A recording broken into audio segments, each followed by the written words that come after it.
ముషీరాబాద్ నియోజకవర్గం కాంగ్రెస్ పార్టీ అభ్యర్థి అంజన్ కుమార్ యాదవ్ నాయకత్వంలో కావడిగూడ డివిజన్ మోతీలాల్ నెహ్రూ నగర్ బస్తీలో మహాలక్ష్మి సభ నిర్వహించారు. ఈ కార్యక్రమంలో ముఖ్య అతిథిగా కాంగ్రెస్ ఎమ్మెల్యే అభ్యర్థి అంజన్ కుమార్ యాదవ్, డీసీసీ అధ్యక్షుడు అనిల్ కుమార్ యాదవ్ హాజరయ్యారు. ఈ కార్యక్రమంలో అంజన్ కుమార్ యాదవ్ మాట్లాడుతూ సోనియా గాంధీ దయ వల్ల తెలంగాణ రాష్ట్రం ఏర్పడితే కల్వకుంట్ల కుటుంబం మాత్రమే బాగుపడి ఉద్యోగాలు వాళ్ళకే వచ్చాయని ఆరోపించారు. ఇక్కడ కేసీఆర్ దోచుకుంటే సెంట్రల్లో మోడీ దోచుకుంటున్నారని విమర్శించారు. ఇక వాళ్ళ ఆటలు సాగవు, కాంగ్రెస్ వస్తుందని అంజన్ కుమార్ యాదవ్ హెచ్చరించారు.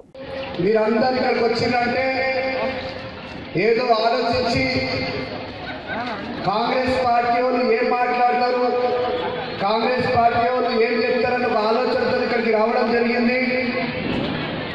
మీ అందరినీ కూడా ఒక మాట ఇస్తున్నా, ఈ వేదిక నుంచి ఈ మొత్తం నేను మాట్లాడిన తర్వాత మీరందరూ కూడా ఆనందంతో ఇంటికి పోతారని ఈ వేదిక నుంచి మీ అందరికీ కూడా మాటిస్తున్నా. మనందరికీ తెలుసు, తెలంగాణ రాష్ట్రం వచ్చిన తర్వాత మన జీవితాలు బాగుపడతాయని, మనందరికీ ఉద్యోగాలు వస్తాయని, మనందరికీ కూడా మన జీవితాలు మంచిగా ఉంటాయని ఒక ఆశతోని అవసరం ఉంది.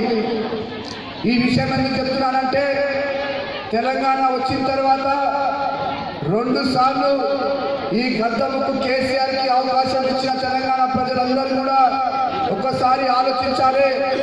10 సంవత్సరాల తర్వాత మన జీవితాలలో తెలంగాణ రాష్ట్రంలో ఏదైనా మార్పు వచ్చిందా అని కూడా ఈ వేదిక నుంచి మీ అందరినీ అడగదలుచుకున్నాను.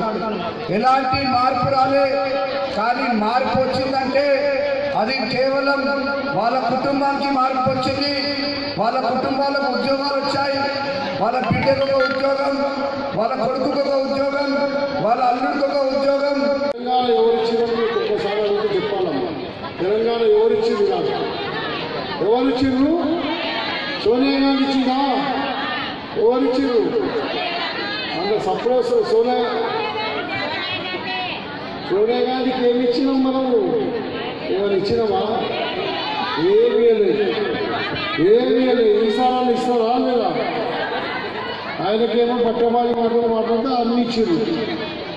ఇంటికి ఒక ఉద్యోగం అన్నాడు, దళితుడికి 3 ఎకరాల పొలం అన్నాడు, అన్నాడా లేదా? ఇచ్చిందా? ఇంటికి ఒక ఉద్యోగం, దళిత బంధు వచ్చిందా? డబుల్ బెడ్రూమ్ వచ్చిందా? మనం ఎందుకు వేస్తున్నాం ఆయనకు? ఆయన ఇంట్లోనేమో అన్ని ఉద్యోగాలు వచ్చినాయి. ఇంటికి ఉద్యోగం కాదు, వాళ్ళ అల్లుడు మంత్రి, ఆయన కొడుకు మంత్రి, అని ఇంకొక ఇయర్గం కొడుకు మంత్రి, ఎంపీలు 5 మంది అని ఇంట్లో వాళ్ళ కులం ఉన్నది ఇంత. దేశాన్ని ఉడాయించుకున్నారు. తెలంగాణ సోనియా గాంధీ ఇస్తే కావాలి కుక్కకు లెక్క ఉంటాను ఇంట్లో బాసలు మొత్తం అన్నాడా లేదా? అన్నాడు కదమ్మా, అన్నాడు కదా. అట్లా చేసిందా? ఇప్పుడు సోనియా గాంధీ వాళ్ళు ఆయన కొడుకు అంటున్నాడు మకరం ఎక్కినట్టు. అమ్మగారు ఆమె బొమ్మ అంట తెలంగాణ ఇచ్చింది, ఆమె వెంకిల మెత్తులు తినుకుంటా అడ్డగోగా నోటికి వచ్చినట్టు మాట్లాడుతుంది.